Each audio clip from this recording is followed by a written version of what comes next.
Hey everyone, Scott here, and welcome to 2021, where we're getting the year started by talking about income planning. And specifically this week, we're going to talk about emergency funds. Now, it's not the most fun topic, it's not the most interesting, but it's incredibly important. So today we're going to talk about what an emergency fund is and what it isn't.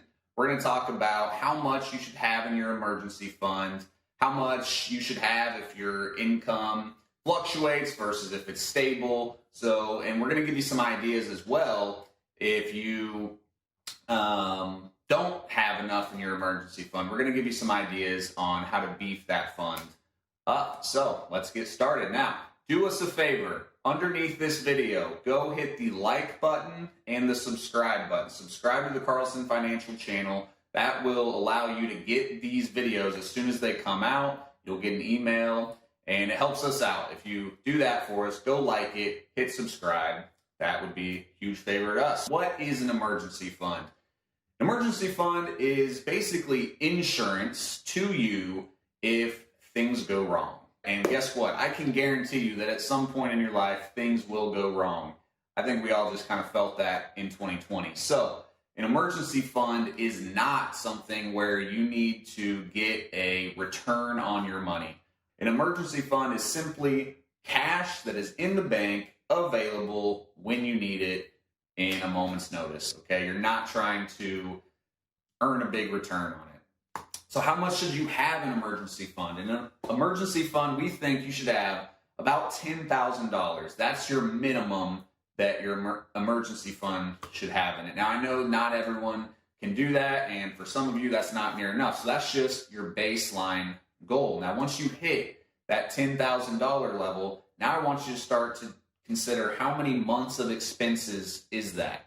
And I want you to shoot for minimum of 2 months expenses and all the way up to 6 to even 12 months expenses. So let's talk about who might only need 2 months of expenses. So let's say you are married, you both work, and you both have really stable incomes, and you don't have any kids at home that rely on you. You might be able to get by with 2 months of expenses. And let's say you have investments that you can tap into. Also in an emergency, you have disability insurance. You have all those types of things figured out. You might be able to get by with a 2-month emergency fund. Now let's say you are single and you have a stable job. Well, I kind of think you probably need 4 to 6 months of expenses, because if you lose your job, your income is gone, and you need that 4 to 6 month period to be able to find a job and get that income back. So that emergency fund will hold you over a little bit longer.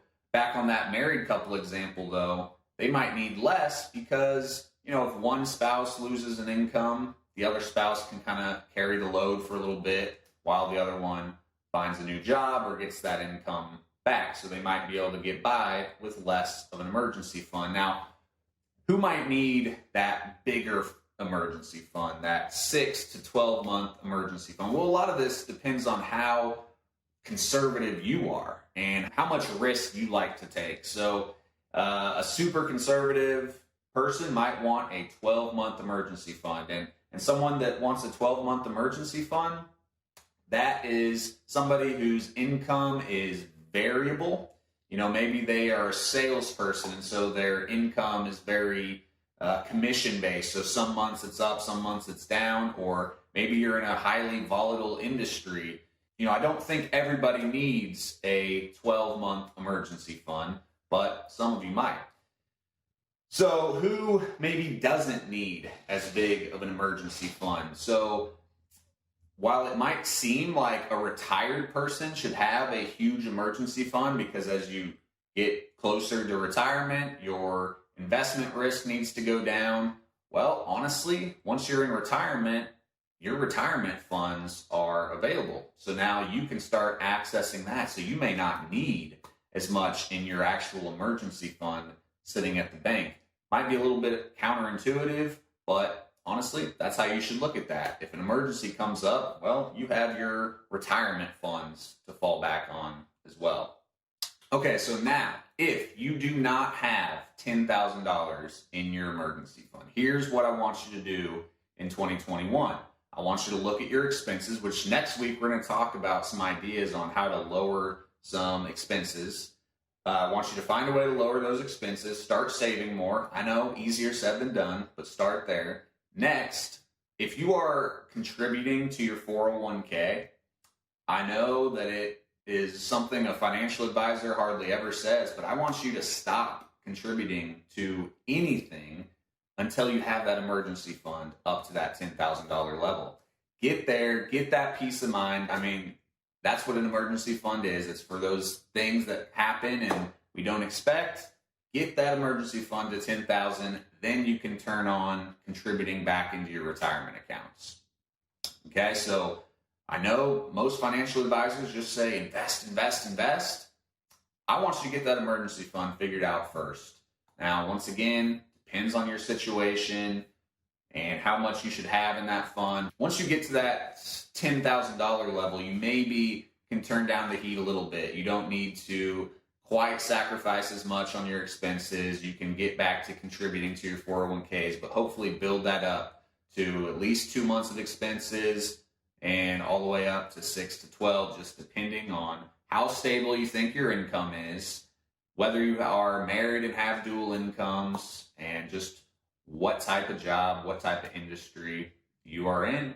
And that's emergency funds. So start 2021 off right. Give yourself some peace of mind. When your head hits the pillow at night, you don't have to be thinking about, if I lose my job tomorrow, how am I going to pay my credit card bill that I built up this month? How am I going to pay my mortgage? You have that emergency fund.